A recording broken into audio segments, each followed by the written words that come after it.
इन 2-3 महीने के अंदर मैं 2-3 लड़कों से ऐसा मिला जो मेरे ही स्कूल और मेरे ही कॉलेज के टॉपर रहे हैं, लेकिन खाक हो गए वो लड़के जो लड़कियों के प्रेम में पड़ गए। वो लड़के जो आसमान को छूने का हुनर रखते थे, आसमान को छूने का हुनर, तो वो तबाह और बर्बाद हो चुके हैं। जवानी सिर्फ प्यार के लिए नहीं मिलती, जवानी काम के लिए मिलती है। लोग कह देते हैं जवानी है, जियो जिंदगी एक ही बार मिलेगी, तो एक ही बार तो मिलेगी, एक ही बार तो कर्म करके जाना है। जवानी सारी कांडों में गुजार देंगे, गलत कामों में गुजार देंगे, लड़कियों में, नशे में, लत में, शराब और सिगरेट में गुजार देंगे।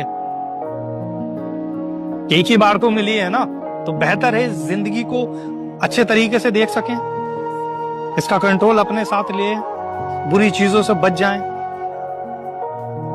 एक ही बार मिली है, अच्छे से इस्तेमाल करना है